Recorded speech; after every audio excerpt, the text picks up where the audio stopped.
won't be 100% replacement because the photographs and the personal items and grandmother's wedding ring may not be recovered. But we're going to do what we can, as Americans always do. Thank you, Mr. President, and I yield the floor. Mr. President. The senator from Illinois. Mr. President, I'd like to speak as if in morning business. Mr. President, this afternoon we held a hearing in the Constitutional Subcommittee of the Senate Judiciary Committee on new voting laws that are being passed in many states. It was, I think, one of the first hearings on Capitol Hill on the subject, and I thank you very much for attending as a member of the subcommittee. We had an array of witnesses, starting with members of the Senate and members of the House of Representatives expressing various points of view on this issue. What we discussed was the new laws in states that are establishing new standards for voting in America. It is, I think, essential for us on this subcommittee, with our jurisdiction and responsibility, to focus on this issue of voting rights.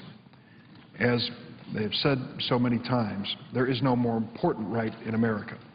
The right to vote is a right that people have given their lives for. And as we look at the checkered history of the United States, we find that though we honor the right to vote, from the very beginning we have compromised that principle.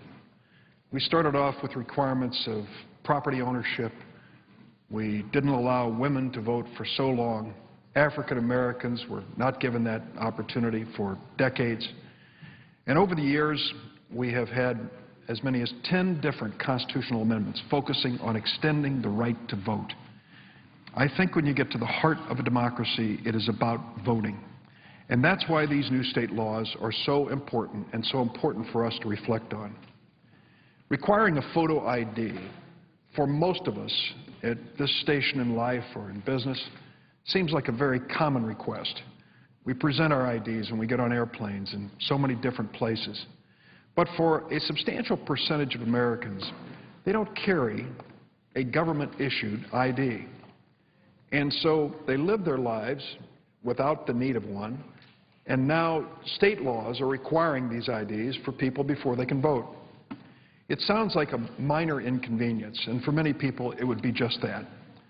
But for others, it could be more. If there is not a good opportunity for a person to acquire an ID without cost, in a fashion that doesn't create hardship, many people will be discouraged from voting. They'll just think this is another obstacle in the path of my exercising my right to vote, and maybe I'll just stay home. That's not good for our democracy.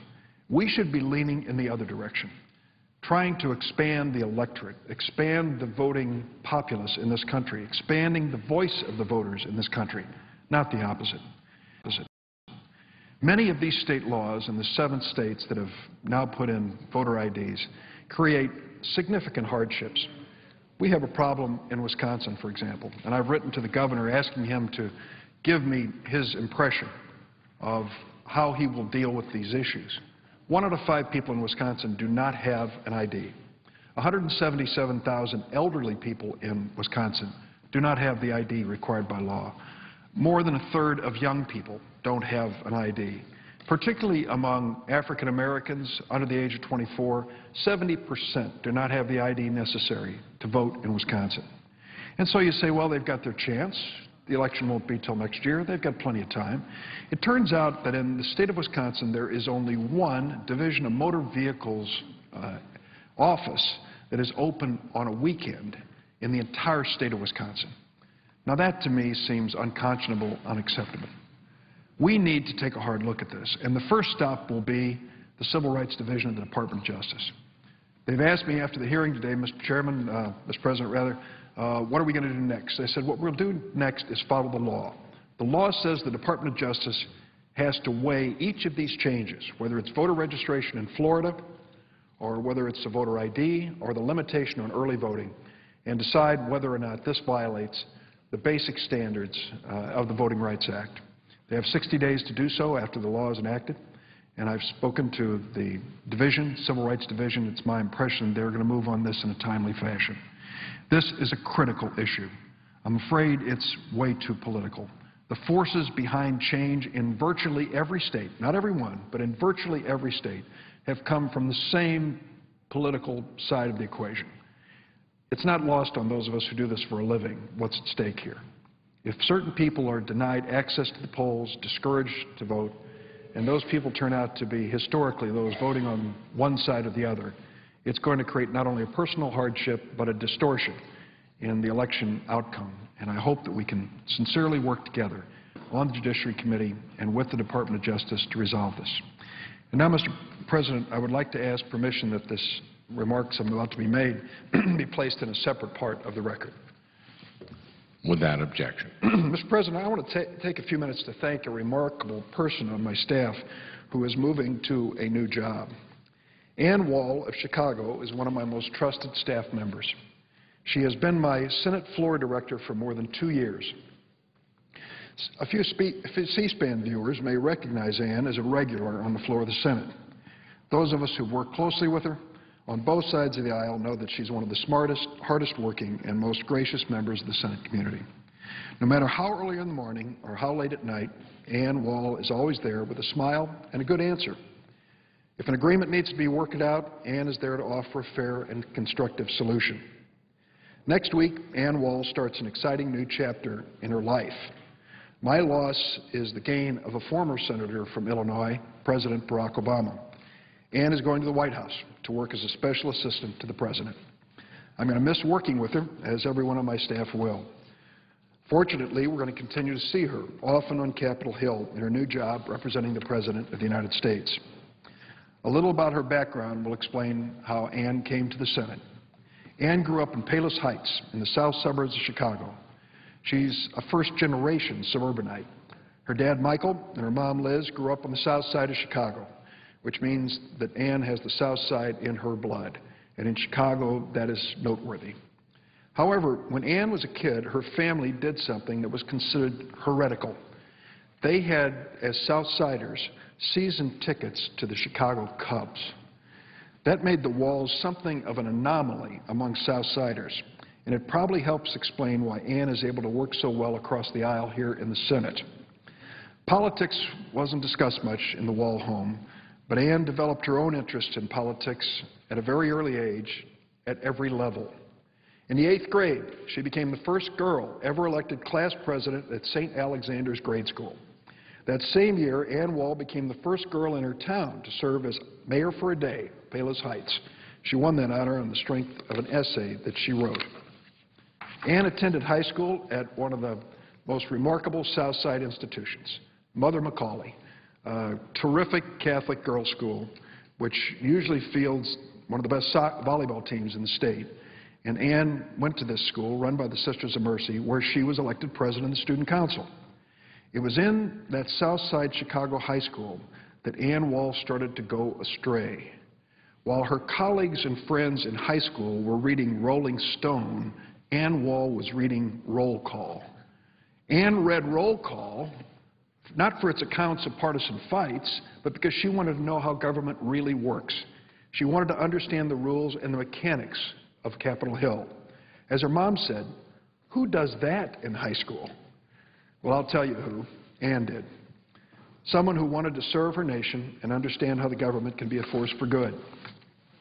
She earned a bachelor's degree from Miami of Ohio College, went on to DePaul University Law School, where she was chosen to serve on the Law Review. In her final year of law school, Ann worked as an intern in the U.S. Attorney's Office in Cook County. After law school, she clerked for 2 distinguished jurists, Cook County Circuit Judge Alan Goldberg and Illinois State Supreme Court Justice Lynn Egan, before signing on as an associate counsel at a prestigious Chicago law firm and making a few bucks. But that wasn't where her heart was. In 2006, Ann Wall decided to leave the world of private law and its comfortable compensation to come to Capitol Hill. She saved up money because she knew she was going to take a pretty significant pay cut. Our office had the good luck and good sense to hire Ann, but we started her off at the bottom of the staff ladder. She started writing constituent letters and answering emails. She said that whenever she questioned this career move from a prestigious law firm to answering letters in the office of a senator, she would look at a co-worker hired at the same time and also writing letters and say, and he went to Harvard. The people of Illinois were fortunate to have talented people like Ann working for them. She quickly discovered the glamour of staff life on Capitol Hill, however. Ann's first apartment in Washington, the only one she could afford on the meager salary which I paid her, unfortunately was infested with vermin, the roof leaked, and one night it fell in. But she didn't want her mom to worry, so she told her she was living in a wonderful place on Capitol Hill. After 1 year, we promoted Ann to serve as my office counsel. She quickly learned the ins and outs of the Senate ethics rules, and I brought her on to counsel me on close calls on ethics decisions. Her counsel was always valuable, and her answer was always no. I knew that and expected it, and I'm glad she steered me on the right path so many times. In 2008, I asked her to work for me on the Senate floor, and once again she excelled.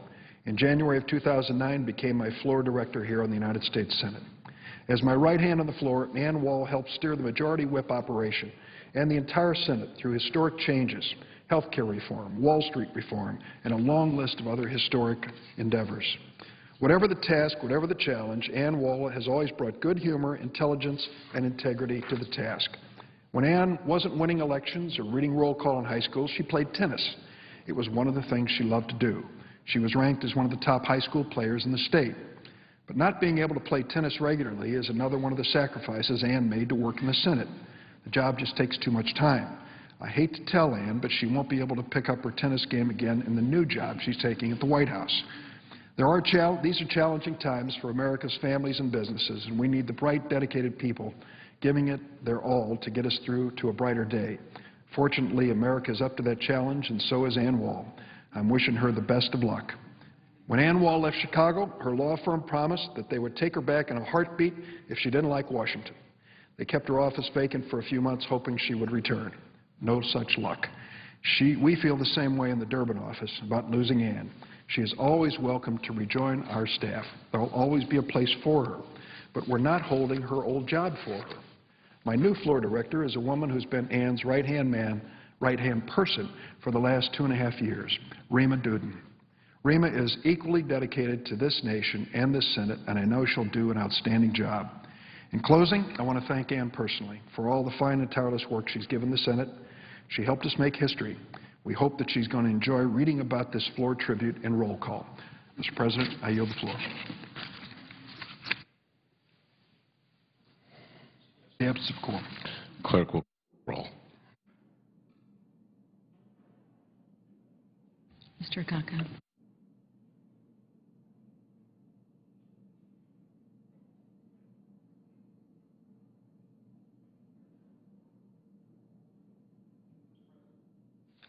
Senator from Illinois. I ask consent the quorum call be suspended. Without objection. I ask unanimous consent the Senate proceed to the consideration of H. Con. Res. 67, which was received from the House and is at the desk. The clerk will report. H. Con. Res. 67, authorizing the use of the Capitol grounds for the District of Columbia Special Olympics Law Enforcement Torch Run. Is there objection to proceeding to the measure? Without objection. Mr. President, I ask unanimous consent the concurrent resolution be adopted, the motion to reconsider be laid upon the table with no intervening action or debate, and any related statements be placed in the record as if read. Without objection. I ask unanimous consent the Rules Committee be discharged from further consideration of S. Con. Res. 28 and the Senate proceed to its immediate consideration. The clerk will report. S. Con. Res. 28, authorizing the use of Emancipation Hall in the Capitol Visitor Center for an event to award the Congressional Gold Medal collectively to the 100th Infantry Battalion, 442nd Regimental Combat Team, and the Military Intelligence United States Army in recognition of their dedicated service during World War II. Is there objection to proceeding to the measure? If not, the committee is discharged and the Senate will proceed. I ask unanimous consent that concurrent resolution be agreed to, the motion to reconsider be laid upon the table with no intervening action or debate, and any statements relating to the matter be placed in the record as if read. Without objection. I ask unanimous consent that the Senate now proceed to the consideration of Senate Resolution 259, which was submitted earlier today.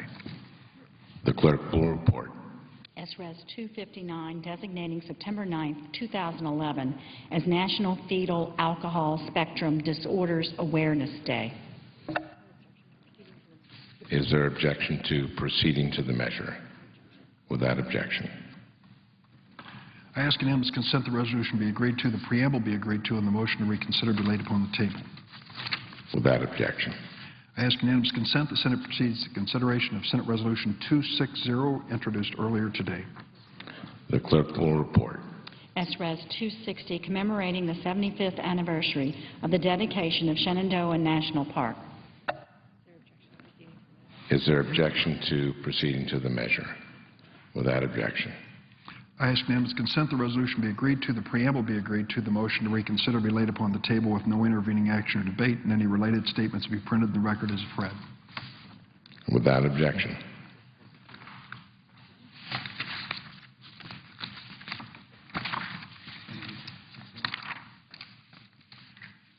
Mr. President, I ask consent the Senate stand in recess until 6:30 p.m. Without objection, so ordered.